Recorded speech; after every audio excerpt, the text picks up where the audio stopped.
আমরা জানি যে খ্রিস্টানরা এবং বিশেষ করে ইভাঞ্জেলিক্যাল এন্ড ব্যাপটিস্টরা বিলিভ করে যে সকল বনি ইসরায়েল যখন তাদের হোলি ল্যান্ড বা পবিত্র ভূমিতে একত্রিত হবে শুধুমাত্র তখনই তাদের জিসাস বা মেসায়া পৃথিবীতে আসবেন, আপনি যেরকম বললেন, এবং তার আগে নয়। যত তাড়াতাড়ি সব ইয়াহুদি সেখানে একত্রিত হবে তত তাড়াতাড়ি জিসাস বা তাদের মেসায়া আসবেন, আর তিনি এসে ওই পবিত্র ভূমিতে একত্রিত হওয়া সব ইয়াহুদিদের হত্যা করবেন। তার মানে হলো ব্যাপারটা এরকম দাঁড়ালো যে খ্রিস্টানরা ইয়াহুদিদের ইসরায়েলের মাটিতে এস্টাবলিশ করতে চাচ্ছে এই বিশ্বাস থেকে যে জিসাস বা মেসায়া এসে তাদের মেরে ফেলবে। তো আমার তাই ইয়াহুদিদের বলতে ইচ্ছে করে যে আপনারা কি আপনারা তাদের হেল্প নিচ্ছেন, তাদের হেল্প নিয়ে ইসরায়েলে ঘাঁটি করতে চাচ্ছেন, যারা মনে করে যে আপনারা সবাই ইসরায়েলে একত্রিত হওয়া মাত্রই তাদের জিসাস বা মেসায়া এসে আপনাদের মেরে ফেলবে, এবং আপনাদেরকে ইসরায়েলে সেটেল ডাউন করতে তারা হেল্প করছে আপনাদের ভালোবেসে নয় বরং মেরে ফেলার জন্য। এবং এটা কি আপনারা বুঝতে পারছেন না? That's what I wanna tell them, right? এখন আপনি কি মনে করেন যে আজকের পৃথিবীতে USA, UK, ফ্রান্সের মতো যে খ্রিস্টান পরাশক্তিগুলো ইয়াহুদিদের হেল্প করছে, তাদের পিছনে এইটাই কি অন্যতম প্রধান কারণ যে তারা চায় জিসাস বা মেসায়া তাড়াতাড়ি আসুক? হ্যাঁ, খুবই চমৎকার প্রশ্ন। আসলে এই প্রশ্নটা খুবই চমৎকার হয়েছে। এরকম প্রশ্ন করাও একটা মানে উচ্চ উচ্চ পর্যায়ে ইন্টেলেক্ট শো করে আর কি। এটা অনেকেই বুঝতে পারেন না আসলে বিষয়টা। আসলে আমাদের দর্শকদেরকে বুঝাতে হবে যে দেখুন, পশ্চিমা ওয়ার্ল্ড এবং রোমানরা এক নয়। অনেকে আমরা রোম আর এটাকে গুলিয়ে ফেলি। আমরা নবী সাল্লাল্লাহু আলাইহি ওয়াসাল্লামের সময় থেকে একটা দলিল নিতে পারি। ওই সময় অনেক খ্রিস্টান ছিলেন, কিন্তু নবী সাল্লাল্লাহু আলাইহি ওয়াসাল্লাম সাহাবীদেরকে হিজরত করতে আমরা রোমানদের কাছে না পাঠিয়ে তিনি পাঠিয়েছেন আবিসিনিয়ায়। কেন? বিকজ আবিসিনিয়াতে বাদশা নাজাশী তিনি খ্রিস্টান ছিলেন, কিন্তু এমন খ্রিস্টান নন যিনি পোপ খান, যিনি এমন খ্রিস্টান নন যিনি মাদকদ্রব্য খান, যিনি এমন খ্রিস্টান নন যিনি ট্রিনিটিতে বিশ্বাস করেন। তিনি কিন্তু একনিষ্ঠ খ্রিস্টান ছিলেন। তো এখন এই পশ্চিমা ওয়ার্ল্ডের পুরো জনগোষ্ঠীর মধ্যে আপনি এরকম দু ধরনের খ্রিস্টান পাবেন। এক ধরনের খ্রিস্টান যারা সমকামিতায় বিশ্বাসী, হ্যাঁ, যারা রিবা ইম্পোজ করে সারা ওয়ার্ল্ডকে রিবা খাওয়াচ্ছে, পর্নোগ্রাফিতে বিশ্বাসী তারা, ইত্যাদি ইত্যাদি। আমি আসলে এগুলো বলতে চাচ্ছি না। এক কথায় তারা ঈসা আলাইহিস সালামের রেখে যাওয়া শিক্ষার কোনোটাই বাস্তবায়ন করছে না এবং ঈসা আলাইহিস সালামকে তারা আল্লাহর পুত্র বলে মনে করে, নাউজুবিল্লাহ। কিন্তু অপর পক্ষে একদল খ্রিস্টান আছেন যারা কিন্তু এই ধরনের মাদক বা সমকামিতা বা রিবা অন্যান্য বিষয়গুলোকে এভাবে মানে নিজেদের লাইফে অভ্যস্ত করে না, বরং এড়িয়ে চলার চেষ্টা করে। তো এখানে পশ্চিমাদের সাথে যে জায়নিস্টদের আতাতটা আছে, পশ্চিমারা মূলত সেই মানে জায়নিস্টরা মূলত সেই পশ্চিমাদেরকে বেছে নিয়েছে যারা রিয়েল খ্রিস্টান নয়। খেয়াল করে দেখবেন ওরা যাদের সাথে অ্যালায়েন্স করেছে তারা সমকামিতায় বিশ্বাস করে, তারা মুসলিমদেরকে সন্ত্রাসী হিসেবে চিহ্নিত করে হত্যার চেষ্টা করে, তারা তাদেরকে বাদ দিয়ে বাকি সবাইকে নিশ্চিহ্ন করতে চায়, তারা পর্নোগ্রাফি লঞ্চ করে, যারা মাদকদ্রব্য লঞ্চ করে, যারা পুরো ওয়ার্ল্ডের মতো রিবা ভিত্তিক ব্যাংকিং সিস্টেম লঞ্চ করেছে, মানব জাতির সম্পদকে এবং শ্রমকে গিলে খাচ্ছে ইত্যাদি, এবং অস্ত্র বাণিজ্য করছে। তো তারা কিন্তু সেই খ্রিস্টানদেরকে বেছে নেয় নাই যারা ট্রিনিটিতে বিশ্বাস করে না। এই অ্যালায়েন্সটাই আমাদেরকে একটা ডেভিল সাইন শো করছে আর কি সারা ওয়ার্ল্ডে। তো আমরা এটা মেলাতে পারি এভাবে যে শেষ জামানার সবচেয়ে ভাইটাল যে ক্যারেক্টার, যে কয়েকটা ক্যারেক্টার আছে, যেমন আল মাহদি, ইমামুল মাহদি, তারপর ঈসা ইবনে মারিয়াম, তার সাথে আরো একটা ক্যারেক্টার আছে, তার নাম হচ্ছে মসিহুদ দাজ্জাল। আর তারা যে মসিহের অপেক্ষায় বসে আছে, সেই মসিহকে আমরা বলছি যে মসিহুদ দাজ্জাল, এবং দাজ্জাল শব্দের অর্থই হচ্ছে মহা মিথ্যাবাদী, মহাপ্রতারক। আপনি যেমন বললেন যে আমার তো বলতে ইচ্ছা করে ওদেরকে যে তোমরা তো ডিসিভড হচ্ছ। আসলে দাজ্জাল মূলত তাদেরকেই রিসিভ করছে যারা তার জন্য মঞ্চ প্রস্তুত করছে।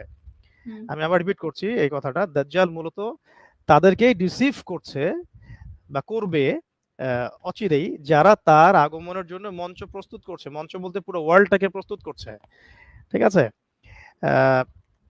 আর যারা নাসারা তারাও কিন্তু তাকে অ্যান্টি ক্রাইস্ট মনে করে। তাদের সাথে আমাদের চিন্তার এখানে মিল আছে, ঠিক আছে? তবে কোন নাসারারা তাকে অ্যান্টিক্রাইস্ট মনে করে এটা বুঝতে হবে। ওই নাসারারা না যারা জায়নিস্টদের সাথে আতাত করে আছে, তারা তাকে অ্যান্টিক্রাইস্ট মনে করে না, তারা তাকে মসিহি মনে করে। আর যারা সেই নাসারা যারা ঈসা ইবনে মারিয়ামের শিক্ষাগুলো কিছুটা হলেও মেনে চলার চেষ্টা করছে এখন পর্যন্ত, তারা কিন্তু তাকে অ্যান্টিক্রাইস্টই মনে করে। আপনি কখনো ইসরায়েলের পাশে আপনি রাশিয়াকে পাবেন না ইনশাআল্লাহ। আমার অবজারভেশন আরকি। যদি না এখনকার তাদের গভর্নমেন্ট বা তাদের এই অর্থোডক্স খ্রিস্টানিটি এটা চলে যায়, তা তা না হলে আপনি তাদেরকে ইসরায়েলের পাশে পাবেন না। অলওয়েজ আপনি তাদের পাশে ব্রিটেনকেই পাবেন, ফ্রান্সকেই পাবেন, জার্মানিকে পেতে পারেন, ইউএসএ কে তো অবশ্যই পাবেন। আমি আগে মনে করতাম যে এই কান্ট্রি ইউএসএ, তারপরে আপনার ইসরায়েল, এগুলো সব আলাদা আলাদা ভৌগোলিক অবস্থান। আসলে এরা একে অপরের বান্ধবী, জাস্ট লাইক সিস্টার্স। যেমন আমরা বলি মোসাদ এবং সিআইএ একে অপরের বান্ধবী, এরকম বিষয়গুলো। জাস্ট বিবিসি, সিএনএন একে অপরের বান্ধবী, এরকম বিষয়গুলো। ব্যাপারটা এমন নয় যে ও আলাদা ও আলাদা, আসলে এরা সবে একই, এবং তারা শুধু ভৌগোলিকভাবে বিভিন্ন জায়গায় আলাদা হয়ে থাকে।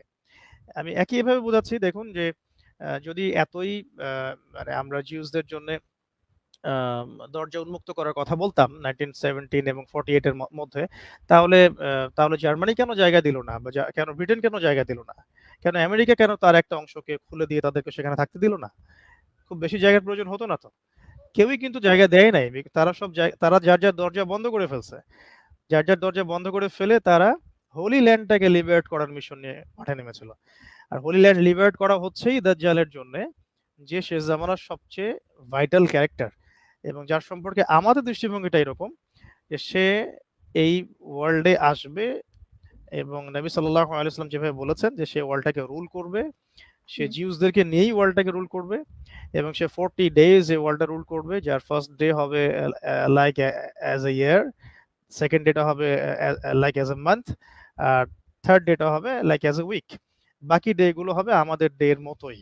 এটাও একটা অনেক গভীর ব্যাখ্যার বিষয়। এটা আমাদের আজকে আলোচনার বিষয় না, কারণ সব আলোচনা সব জায়গায় করা যাবে না, আর সবার মাথায় সেটা ঢুকবেও না।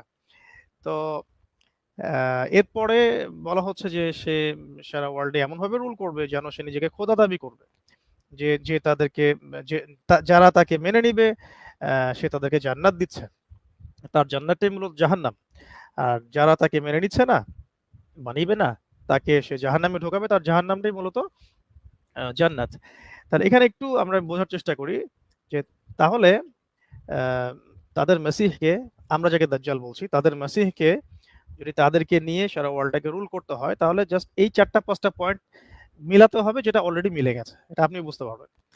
নাম্বার 1, যদি যদি মাসিহকে, তাদের মাসিহ, আমাদের মতের মাসিহ দাজ্জাল, তাকে যদি জেরুজালেম থেকে বা হোলি ল্যান্ড থেকে সারা ওয়ার্ল্ডকে রুল করতে হয়, যেমন প্রতিশ্রুতি হাদিসেও আছে, ওদের তাওরাতেও আছে, হ্যাঁ, তাহলে কি করতে হবে? প্রথমত আহ, এই ইউরোপিয়ান জিউজই বলি আর তার অনুসারীদেরকেই বলি, তাদেরকে প্রথমত হোলি ল্যান্ডে নিয়ে আসতে হবে ওয়ার্ল্ডের বিভিন্ন জায়গা থেকে। এটা ডান। 1917 টু 18, 1914 থেকে 1918 এর মধ্যে এটা হয়ে গেছে, শেষ। সারা ওয়ার্ল্ড থেকে এই উদ্বাস্তু জিউসরা এবং জায়নিস্টরা হোলি ল্যান্ডে চলে আসছে। তারপরে যদি তাকে এখান থেকে সারা ওয়ার্ল্ডকে রুল করতে হয়, তাহলে নিঃসন্দেহে এই জায়গায় একটা স্টেট অফ ইসরায়েল আবার কায়েম করতে হবে, কারণ তারা তো মনে করছে এটা কিং ডেভিডের থ্রোন থেকে সেটা করা হবে, তাহলে স্টেট অফ ইসরায়েল আবার লাগবে। তো এটা কিন্তু 48-এও হয়ে গেল, স্টেট অফ ইসরায়েলও 48 হয়ে গেল, এটাও গণ শেষ। আর কি করতে হবে? তাকে তাকে জেরুজালেমকে রাজধানী করতে হবে, যেহেতু এখান থেকে সেন্টার, এটা হার্ট। এটাও আমরা দেখলাম যে এই তো বাইডেনের আগের প্রশাসন করে দিয়ে চলে গেল, এটাও গণ। আর কি করতে হবে? তাকে প্রতিবেশীদের উপর কন্ট্রোল পেতে হবে, যেমনটা আপনি বললেন ওই তুর্কিদের সময় থেকে হিস্ট্রি শুরু হলো, ওই সময় থেকে নিয়ে এই কন্ট্রোলটা পুরো আরবের মধ্যে হয়ে গেছে তার। কন আমরা কি জর্ডানের বাদশার বক্তব্যটা শুনলাম কতদিন আগে, কি বললো তিনি? মিশরের প্রেসিডেন্টের বক্তব্যটা শুনলাম। আমরা সৌদির একটা মিস্টেরিয়াস ক্যারেক্টার দেখতেই পাচ্ছি না, ও ও সবচেয়ে বিপদে আছে, না ডানে যেতে পারছে না বামে, বিকজ মাঝখানে একটা কথা এসেছিল যেভাবে ইউএই এবং কাতার, কুয়েত, ওরা যেভাবে সম্পর্ক স্বাভাবিকীকরণের দিকে চলে গেছে, তাদেরকেও যাওয়ার জন্য বারবার বলা হচ্ছিল, এবং একটা কথা চলে আসছিল যে আমরা অচিরেই একটা ভালো বন্ধুত্বপূর্ণ সম্পর্কের দিকে যেতে পারি। বাট হামাস তাদের সমস্ত এই প্ল্যানিং এর মধ্যে পানি ফেলে দিল। এখন না সে ওদিকে যেতে পারছে, না এদিকে যেতে পারছে, আর না সারা ওয়ার্ল্ডের সামনে তার সত্যিকারের ভিতরে রূপটা প্রকাশ করতে পারছে, তাহলে সাধারণ জনগণের যে সমর্থন সেটা সে হারিয়ে ফেলবে। তো এখানে যে কন্ট্রোলিং এর ব্যাপারটা, এটাও কিন্তু মোটামুটি গন, এটা হয়ে গেছে। আরো যেটা দরকার ছিল যে প্রেশিয়াস ওয়ার্ল্ডের প্রেশিয়াস যে পদার্থগুলো আছে like gold and silver and oil, petroleum, এগুলোর উপর একটা কন্ট্রোল, এটাও হয়ে গেছে মোটামুটি, খেয়াল করে দেখেন। আরো যদি দেখতে চান ওয়ার্ল্ডের যে বড় বড় মিডিয়াগুলোর উপর কন্ট্রোল তার, আমরা এক একটা মিডিয়ার নাম ধরে ধরে বলতে পারি, ইভেন মিডিয়ার বিভিন্ন উইংস নিয়ে নাম ধরে ধরে বলতে পারি। সংস্কৃতির উপর তার নিয়ন্ত্রণ, সংস্কৃতি দিয়ে সে মানুষের মস্তিষ্ককে ধোলাই করেছে দীর্ঘদিন ধরে। ইভেন ডিজনির মতো চ্যানেল দিয়ে সে বাচ্চাদের মগজও ধোলাই করতে বাকি রাখে নাই, ঠিক আছে। ফক্সের মতো মিডিয়াগুলো দিয়ে সে মানুষের লক্ষ লক্ষ যুবক যুবতীর মাথা ধোলাই করেছে আর কি। তারপরে আপনার ব্যাংকিং সিস্টেম দিয়ে সে পৃথিবীর একটা কান্ট্রিকেও সুদমুক্ত রাখে নাই, সবাইকে সুদের আন্ডারে নিয়ে চলে আসছে। প্রত্যেকটা কান্ট্রি সেন্ট্রাল ব্যাংক প্রত্যেকটা কান্ট্রি তারা ওয়ার্ল্ড ব্যাংক বা আইএমএফ এর সাথে রিলেটেড, উপায় নাই। হ্যাঁ, তারপরে সবচেয়ে বড় যে জায়গাটা, যে ওয়ার্ল্ডকে এখন রুল করতে হলে যে অস্ত্রগুলোর দরকার হয়, নিউক্লিয়ার ওয়েপন্স এবং নিউক্লিয়ার ওয়েপন্স, এগুলো আস্তে আস্তে আস্তে আস্তে সে মোটামুটি ক্যাপচার করে ফেলেছে, প্রথমে ব্রিটেনের সহযোগিতায়, তারপরে পশ্চিমাদের সাথে আমেরিকার সহযোগিতায়, এখন পর্যন্ত এভাবেই চলছে। তবে আমি এটাকে ডিল করি এভাবে যে এখানে আসলে কেউ কারো থেকে আলাদা না, এরা সবাই মূলত একসাথেই কাজটা করছে, বিকজ তারা সেই ডেভিল একটা শক্তি সারা ওয়ার্ল্ডে, যারা তাদের মিসায়ার জন্য হোলি ল্যান্ডকে লিবারেট করার মিশনে মাঠে নেমেছে। এবং আস্তে আস্তে যে গাজার ইস্যু বা অন্যান্য ইস্যুগুলো আসছে লাস্টে, যে 75 ইয়ার্স থেকে এতগুলো যুদ্ধ, এত ইন্তেফাদা, এত হত্যা, এটা থামবে না, এটা থামবে না। এটা আমার আমি চাই থামুক, কিন্তু আমি জানি থামবে না, এটা আমার কনফিডেন্স থেকে আমি বলছি, বিকজ যতক্ষণ না তারা এটাকে আরো ল্যান্ডটাকে এক্সপ্যান্ড করছে ততক্ষণ তারা এটাকে ছেড়ে দিবে না। তারা কিন্তু ল্যান্ড এক্সপ্যান্ড করেছে, প্রথমে 6% থেকে আস্তে আস্তে 12, তারপরে 18, আস্তে আস্তে করতে করতে 74 এসেছে। আপনারা দেখছেন ওয়েস্টার্ন ব্যাংকে কতটুকু জায়গা আছে, আর গাজায় কতটুকু জায়গা বাকি আছে, কতটুকু জায়গা। আর শুধু তাই না, মিশরের দিকেও তার চোখ আছে, জর্ডান আছে, লেবাননের দিকে তার চোখ আছে। আমরা অবাক হব না যদি হিজবুল্লাহকে এর মধ্যে তারা নিয়ে আসে এবং কয়েকদিন পর লেবাননের কোনো জায়গা তারা দখল করে ফেলে। আমি এটা অবাক হব না যদি ইরান এই যুগে ইন্টারভিন করে বা করানো হয় এবং ওই জায়গাও তারা কয়েকদিন পর দখল করে ফেলায়। হ্যাঁ, এবং আমি ভয় পাই যারা এখন তার সাথে মানে নিউট্রালাইজেশনের কথায় আসছে আর কি, যে যারা তার সাথে মিউচুয়াল আন্ডারস্ট্যান্ডিং এর কথা বলে, ফর এক্সাম্পল কেএসএ অথবা ইজিপ্ট, তাদেরকেও সে একটা বড় রকম প্রতারণা করতে পারে অচিরেই, এবং এটা কিন্তু হাদিসের সাথে মিলবে। নবী সাল্লাল্লাহু আলাইহি ওয়াসাল্লাম বলেছেন যে তারা অচিরেই তোমাদের সাথে চুক্তি ভঙ্গ করবে এবং 80টা ফ্ল্যাগ নিয়ে তোমাদের এগেনস্টে তারা যুদ্ধ করবে, এবং প্রত্যেক ফ্ল্যাগের এগেনস্টে আন্ডারে থাকবে 12,000 করে সৈন্য। এই হাদিসগুলো কিন্তু এখনো পড়ে আছে। সমস্যা হচ্ছে আমরা কোরআন এবং হাদিসের আয়াতগুলোকে ওয়ার্ল্ড লাইফের সাথে মিলাই না, বা মেলানোর মূলনীতি লালনও করি না। আমরা মনে করি এগুলো এভাবেই থাকলেই যথেষ্ট, কেউ ওটা নিয়ে ঘাটাঘাটি করার দরকার নাই। তো শেষ কথা হচ্ছে যে ওদের যে মিসায়া, সে সত্যিকারের মিসায়া নয়, সে মাসিহুদ দাজ্জাল, এবং সে তাদেরকেই সবচেয়ে বড় প্রতারণাটা করছে তাদের সাথে। সবশেষে দেখা যাবে যে মাসিহুদ দাজ্জাল যখন তাদেরকে নিয়ে ওয়ার্ল্ডটাকে রুল করার এই মিশনে মাঠে নামবে, এবং তখন যখন মুসলিম বাহিনীর সাথে তাদের এক কনফ্লিক্ট চলতে থাকবে, শেষ পর্যন্ত আল্লাহ রাব্বুল আলামিন সত্যিকারের মিসায়া, অর্থাৎ যাকে আল্লাহ পাক উঠিয়ে নিয়েছেন, তার কাছে রেখে দিয়েছেন, তার আনফিনিশড জব এখনো বাকি আছে, সেটা হলো তার কামব্যাক করা এবং এই হোলি ল্যান্ডটাকে লিবারেট করা এই অপ্রসরদের কাছ থেকে, তাদের কাছ থেকে, এই জালেমদের কাছ থেকে হোলি ল্যান্ডটাকে লিবারেট করে মজলুম, অর্থাৎ এই যে মজলুম কারা আমরা বুঝতেই পারছি, সারা ওয়ার্ল্ড দেখছে কারা মজলুম, এই মজলুমদের জন্য ওই ল্যান্ডটাকে উন্মুক্ত করে দেয়া, সেখান থেকে সেই যে খিলাফা স্টেট যেটা তিনি বাস্তবায়ন করার মিশন বাকি রেখেছেন, সেটা ইনশাআল্লাহ তিনি আবারও মুসলিমদেরকে নিয়ে করবেন ইনশাআল্লাহ তাআলা, এবং তার মেয়াদও হবে এক্স্যাক্টলি 40 বছর। আল্লাহ পাক আমাদেরকে সেই বিজয়ের দিন দেখার তৌফিক দান করুন। আমিন। থ্যাংক ইউ, ধন্যবাদ আপনার এই অ্যান্সারের জন্য। আপনি ঠিকই বলেছেন। আমরা দেখেছি যে ঐতিহাসিকভাবে খ্রিস্টানরাই বহু ইয়াহুদিকে যুগে যুগে নানান সময় গণহত্যা করেছে, এবং মুসলিমরা এটা কখনোই করেনি, রাইট? আপনি দেখেন যে ওমর রাদিয়াল্লাহু আনহু জেরুজালেম বিজয়ের পর খ্রিস্টানদের চার্চ অফ দ্য হোলি সেপালকার প্রধান বিশপ পেট্রিয়ার্ক সফরনিয়াস যখন তাকে তাদের চার্চে নামাজ আদায় করতে বলেন, ওমর রাদিয়াল্লাহু আনহু তখন বলেন যে আমি যদি এখানে নামাজ পড়ি তাহলে মুসলিমরা একসময় এই চার্চ ভেঙে মসজিদ বানিয়ে ফেলবে, যা আমি চাচ্ছি না। সো তারপর তিনি চার্চ থেকে বের হয়ে সামান্য কিছু দূর এগিয়ে গিয়ে নামাজ পড়েন এবং সেখানেই মসজিদ নির্মাণ করেন, যা আজও মস্ক অফ ওমর নামে দাঁড়িয়ে আছে। ঠিক সেই চার্চের একদম পাশে আপনি দেখতে পাচ্ছেন যে চার্চের only 1 minute walking distance হচ্ছে এই মস্ক অফ ওমর। এরপর তিনি তাদের সাথে প্যাক্ট অফ ওমর নামে একটা চুক্তি করেন, যা এখনো ওই চার্চে রাখা আছে এবং সেখানে জেরুসালেমে বসবাসরত সকল ইয়াহুদি খ্রিস্টানদের লাইফ অ্যান্ড প্রপার্টিজের নিরাপত্তা দেওয়া হয়। এমনকি সুলতান সালাউদ্দিন আইয়ুবী 1187 এ যখন ক্রুসেডারদের থেকে জেরুসালেম জয় করেন, তিনিও ওমর রাদিয়াল্লাহু আনহুর মতোই একজনও নন মুসলিমকেও হত্যা করেননি। অথচ হলোকস্ট বা ব্ল্যাক ডেথের মতো খ্রিস্টানদের এত জুইশ বিরোধী কর্মকাণ্ডের পরেও এটা খুবই আনফরচুনেট যে মুসলিমদেরকে ব্লেম দেওয়া হয় যে তারাই নাকি anti-Semitic, right? Which is completely রং। অনেকে আবার মুসলিমদের ধ্যান ধারণাকে অ্যান্টি-জুডাইজম বলে, যেটাও আরেকটা ভুল। আমার মতে আমাদের মুসলিমদের চিন্তা চেতনা অ্যান্টি-জুডাইজম না, বরং সেটা অ্যান্টি-জায়নিজম। এবং আমার প্রশ্ন হচ্ছে যে এই জায়নিজম এবং সেমিটিজমের বিষয়ে আপনার ধারণা কি? জি, এটা মিসকনসেপশন। আসলে হিস্ট্রি ঘাটলে আমরা যেটা দেখতে পারি যে আমরা কখনোই আগ্রাসী ছিলাম না।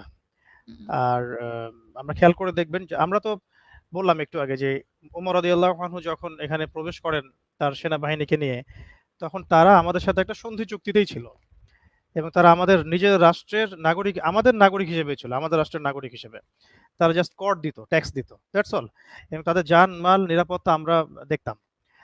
এবং কাউকে ফোর্স করে ইসলাম কবুল করাতে বাধ্য করা হয়নি, বরং তারা নিজেরাই ইসলামের সৌন্দর্য দেখে ইসলাম কবুল করেছে।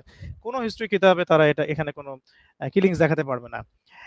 নর্মালি যেটা হয়েছে নেবুজাদনেজারের সময় যে কিলিংস, সেটা হিস্ট্রি কি তারা তাহলে ভুলে গেছে? আমরা তো সেটা রিপিট করি নাই। তারপরে ওই যে রোমান টাইটাসের যে বিজয়, তারপর সে যা করেছিল সেটা কি আমরা করেছি? ইভেন তারা আমালেকা সম্প্রদায়ের এগেইনস্টে যুদ্ধ করার পরে যা করেছিল সেটাও কি আমরা রিপিট করেছিলাম? না। আমরা শান্তিপূর্ণ জাতি হিসেবেই ছিলাম এবং এটা যতক্ষণ পর্যন্ত ক্রুসেড লঞ্চ না করা হয়েছে ততক্ষণ পর্যন্ত মুসলমানরা কিন্তু অস্ত্র হাতে এটাকে বিজয় করার জন্য এগিয়ে যায় নাই। প্রথম ক্রুসেডের পরেই কেবল সালাউদ্দিন আইয়ুবী রাহিমাহুল্লাহ এবং তার সাথে যারা ছিলেন তারা মিলে এটাকে পুনরুদ্ধার করতে গিয়েছেন। তাহলে যদি কেউ আপনাদের মানে আমাদের একটা শান্তিপূর্ণ অঞ্চলে এসে আক্রমণ চালায়, সেক্ষেত্রে আমরা যদি সেটাকে অস্ত্র হাতে প্রতিহত করতে চাই, সেক্ষেত্রে যদি তারাই টেবিলটা উল্টে দিয়ে আমাদের এগেইনস্টে প্রোপাগান্ডা চালাতে শুরু করে, তাহলে তো বলতে হয় যে অবশ্যই তারা মাসিহুদ দাজ্জালের রিয়েল ফলোয়ার্স। আর আমরা এই মানে মেজাজটা তৈরি করানো হয়েছে মূলত তাদের মিডিয়াগুলোর মধ্য দিয়েই। পুরো ওয়ার্ল্ডেই একটা এই মেজাজগুলো আমরা দেখতে পারি। আপনি ইসলাম সম্পর্কে যত পজিটিভ কথাই বলেন না কেন, ব্যাক অফ দ্য মাইন্ড কিছু জিনিস ছড়িয়ে দেওয়া হয়েছে, এগুলো কখনো রিমুভ করে না তারা মাথা থেকে। হ্যাঁ, আমি কয়েকটা এক্সাম্পল দিচ্ছি আপনাকে জাস্ট অল্প সময়ের মধ্যে। যে পুরো ওয়ার্ল্ডে যখন একটা ধোয়া তোলা হচ্ছিল যে ইরাকে সাদ্দাম হোসেনের কাছে পারমাণবিক অস্ত্র আছে, ইরাক আক্রমণ করতে হলে তার জনগণের সম্মতির প্রয়োজন ছিল। জনগণ কিন্তু সম্মতি দেয়নি, কিন্তু জনগণকে এটা বোঝানো যে না, তার কাছে পারমাণবিক ওয়েপন্স আছে, এটা আমাদের জন্য ক্ষতিকর, আক্রমণ করলে আমাদের জন্য দরকার, এটাকে জনগণের মেজাজে ঢোকানোর জন্য দফায় দফায় প্রতিদিন তাদের মিডিয়াগুলো দিয়ে প্রচারণা চালানো হতো। এক পর্যায়ে যখন তারা জনগণের আস্থা অর্জন করে, দেন তারা এখানে এসে হামলা চালায়। সেম অবস্থায় কিন্তু first world war, second world ওয়ারে হয়েছে। ঠিক আছে, তারা কোনো কিছু প্রতিষ্ঠা করতে গেলে তারা তাদের মিডিয়াগুলোকে ওয়েপেন্স হিসেবে ইউজ করে মানুষের মাথার মধ্যে এগুলো ঢোকানোর চেষ্টা করে যে আসলে ইসলাম এমন, ইসলাম তেমন, ইসলাম এইটা না, ইসলাম সেইটা না, ওরা আমাদেরকে আক্রমণ করছে। হ্যাঁ, কেন আমরা গাজায় হামলা চালাবো না, হামাস যে আমাদেরকে আক্রমণ করলো। আসলে আমাদের একজন টিচার বলেন যে এগুলো যদি কেউ বিশ্বাস করে বাইরের চোখ দিয়ে, তাহলে তাকে বিশ্বাস করতে হবে যে সুইয়ের ছিদ্র দিয়েও উট প্রবেশ করতে পারে। হ্যাঁ, আমরা যে পার্ল হারবারের ঘটনাটা জানি, যে বোম ফেলেছিল সেখানে। একটা রুলিং স্টেটের আপনার কি বলবো, যে গোয়েন্দা সংস্থার যে তৎপরতা, এটা অনেক ব্যাপক থাকে। নিঃসন্দেহে তার আগে থেকে জানতো যে সেখানে হামলা হতে পারে, হতে দিয়েছে যাতে বড় ইস্যুটা আনা যায়। আপনি খেয়াল করে দেখবেন, অনলি 9/11 এর এই ঘটনাটার ইস্যু টেনে পুরো ওয়ার্ল্ড ওয়াইড মুসলিমদেরকে টেরোরিস্ট, তারা সন্ত্রাসী, তারা মৌলবাদী, তারা ডেঞ্জারাস পিপল, তাদেরকে ওয়ার্ল্ড থেকে একদম মানে সরিয়ে ফেলা উচিত, তারা এই বিশ্বের জন্য আবর্জনা, এই যে এই কনসেপ্টটাই কিন্তু তৈরি করা হয়েছে 9/11 এর পর থেকে। এবং এর জন্য এমন একটা মিডিয়া নাই পশ্চিমাদের যেটা প্রোপাগান্ডায় অংশ নেয় নাই। আসলে ব্যাপারটা কি? ব্যাপারটা হচ্ছে তারা মিডিয়ার মধ্য দিয়ে এই জিনিসগুলো মানুষের মাথায় বসিয়ে দেয়। যাতে করে একটা জুলুমের বৈধ লাইসেন্স পাওয়া যায়। যে কাজটা তারা প্যালেস্টাইন ইস্যুতে করেছে। আমি আশা করি বুঝাতে পেরেছি আরকি।